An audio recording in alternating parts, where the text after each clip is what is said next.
nunca sentiu medo? Na infância ou na vida adulta, o medo é um sentimento que acompanha todo mundo. E, claro, embora não seja muito fácil de lidar, esse pode ser também um mecanismo importante de proteção. Assunto para o quadro Família em Sintonia de hoje.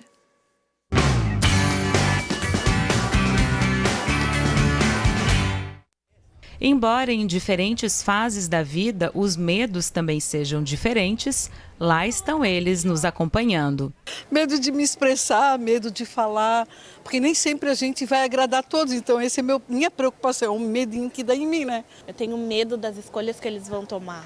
E se o medo da Iessa é sobre o futuro dos filhos, para o pequeno Benjamin, no auge dos seus 4 anos, o motivo é bem diferente. Você tem medo de alguma coisa? Tinha uma Minha-Aranha. E você tem medo de dormir no escuro ou você não tem medo de dormir no escuro? Tem ou não tem? Eu tenho um monstro embaixo da cama. Por causa desse medo, a mãe dele até usou uma lanterna para mostrar que não tinha nada de monstro debaixo da cama. Mas parece que mesmo assim, ele ainda não se convenceu disso. Quando a mamãe botou a lanterna embaixo da cama, o que você viu embaixo da cama? Um monstro. De adultos a crianças, afinal, quem não tem medo? Um sentimento comum que aparece como um sinal de alerta e até mesmo de proteção. Mas especialmente na infância, o medo precisa ser visto com devido cuidado e atenção. Existem medos comuns, esperados, conforme determinadas fases, né? Então, lá na primeira infância, até os 6 aninhos, mais ou menos, justamente pela dificuldade da criança entre distinguir o real do imaginário, esses medos vão perpassar pelo medo do escuro, medos de barulho, medo de monstros, fantasmas, né? Já na idade escolar, os medos, eles perpassam mais pelo medo de errar, pelo medo de decepcionar. Na adolescência, os medos já perpassam pelo medo do fracasso, medo do julgamento. O temido monstro embaixo da cama, por exemplo, é um medo clássico entre as crianças. E segundo a psicóloga, a estratégia que a mãe do Benjamin usou foi bem adequada. Compreender assim que o medo ele é como uma sombra, assim, né? Que quanto mais a gente vai jogando luz nessa sombra, assim,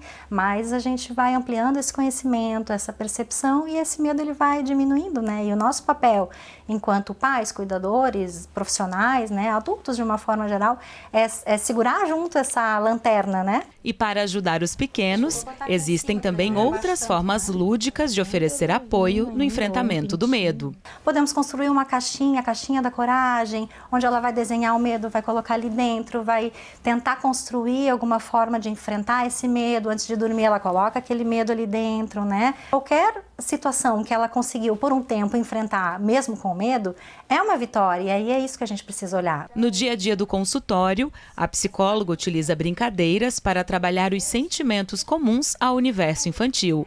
Esse jogo com cartas ilustradas é um dos que a Gabriela mais gosta. Tem um lagarto lá querendo comer um menininho e a fada não tá deixando. Ele tá com medo e ela também, pelo visto. Esse ratinho que tá tocando flauta tá com medo dessa cobra.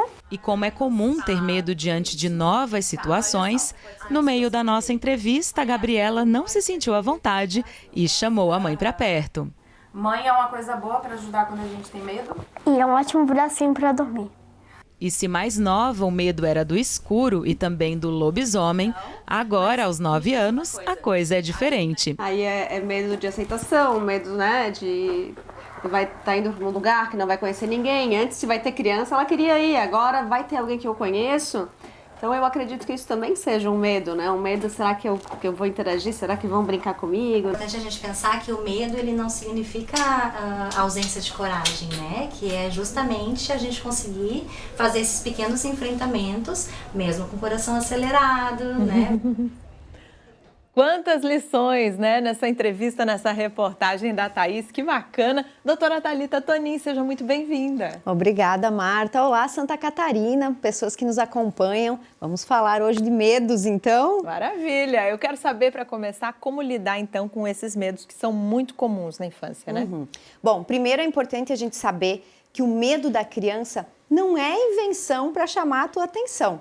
ela sente de verdade no corpo, sabe? O coração fica acelerado, vem suor, respiração rápida.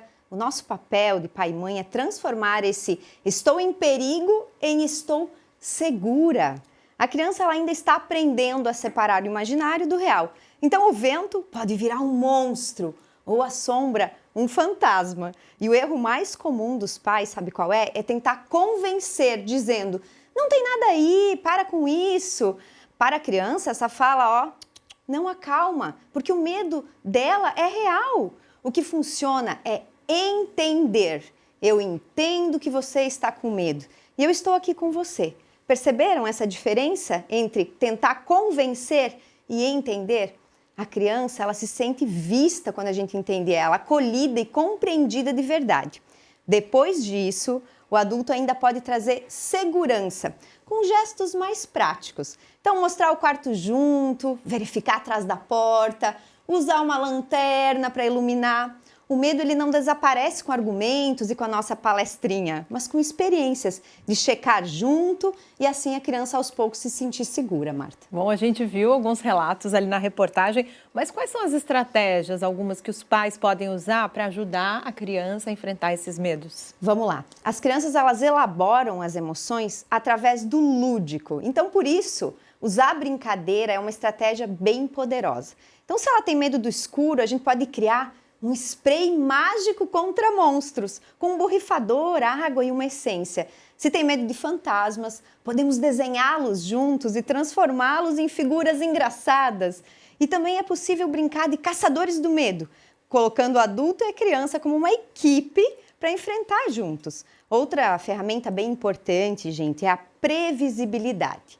Explicar antes de dormir o que vai acontecer, manter uma rotina consistente, tem que ter horário, criança dorme cedo, evitar telas 1 hora antes, porque elas também deixam o cérebro muito agitado. E sim, usar músicas ou aquelas histórias repetidas, porque isso, Marta, funciona como âncora de segurança.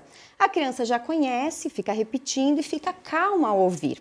E lembrar que a criança aprende muito mais pelo teu exemplo emocional, né? Pai e mãe, fique calmo. Então, quando a mãe e o pai mostram essa calmaria e não ficam gritando, a criança também internaliza essa calma. Isso até tem um nome, se chama corregulação parental.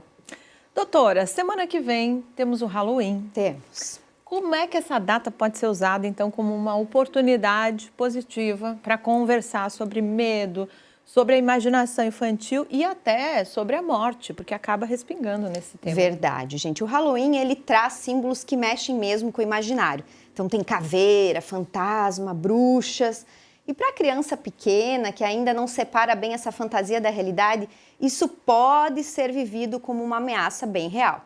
Nesse momento, os pais podem transformar o medo em uma oportunidade de brincar junto, escolham fantasias mais leves, sabe? Criar personagens engraçados e dar à criança certo controle sobre ali o que está assustando. Já com os adolescentes, o impacto é diferente. Eles podem não chorar, mas eles sentem ansiedade, sentem insônia ou usam humor negro para disfarçar essas angústias. O Halloween também desperta, sim, reflexões sobre a morte e a finitude da vida, que fazem parte dessa fase. Então, por isso, a data ela pode virar uma chance positiva de diálogo. Como com os pequenos, a gente pode explicar a morte usando exemplos concretos aí da natureza. Então, plantar lá uma plantinha e acompanhar ela nasce, cresce, depois ela morre, dá espaço para outras vidas. Com os maiores, a gente pode conversar de forma honesta e sem tabu, mostrando que falar da morte faz parte da vida. Assim, o Halloween ele deixa de ser só medo, susto, né, ruim, e se torna uma oportunidade aí de aprendizado e de uma conversa importante familiar.